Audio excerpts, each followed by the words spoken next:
So the truth is, a lot of people don't really understand sports science.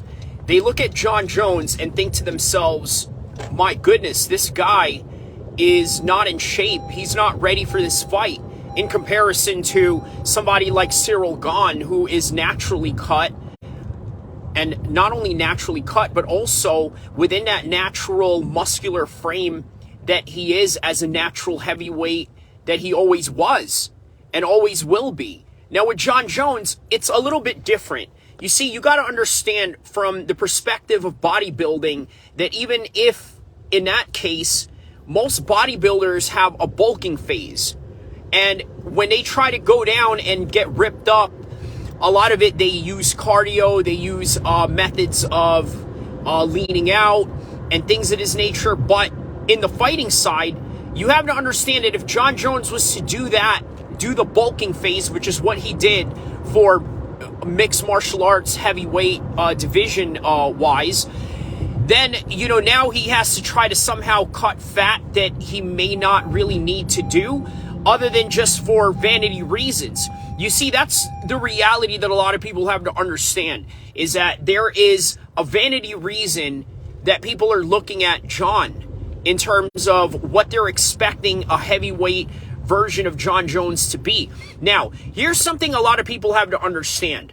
Most people that are able to lift heavy weights and then lose weight on top of that ultimately are not seasoned athletes, to the sense of where they're not really used to working out. It's not really a thing that they do. And then on top of that, if let's say you're a very overweight, obese person, and then you lift weights, and obviously in that sense, maybe it'll be a little bit easier for you to lose weight, but not typically for somebody like Jon Jones, who normally has a lean muscle mass about him, and only because of the fact that he had to move up in a heavyweight division, he had to somehow manipulate his body into getting bigger, but also being able to move in that particular size and weight.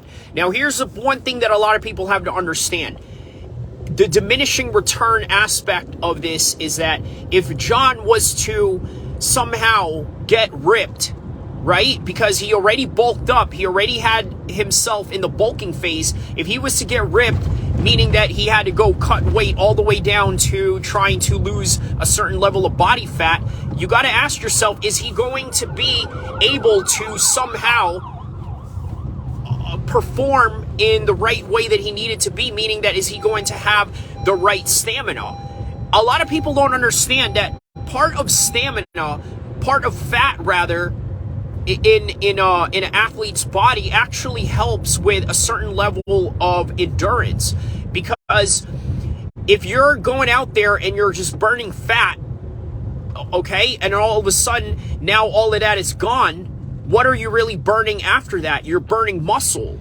So that's one of the reasons why Jon looks like the way that he does. And look, I'm not a nutrition expert in any degree or anything like that, but I do understand sports performance. I do understand how to train for fights. I do understand what it takes to bulk up, but also the diminishing returns of that phase in terms of trying to have the vanity aspect of it rather than the performance aspect. So all in all, what all this really is the idea of vanity versus sports performance. And I think a lot of people really have a skewed understanding of that, if any at all.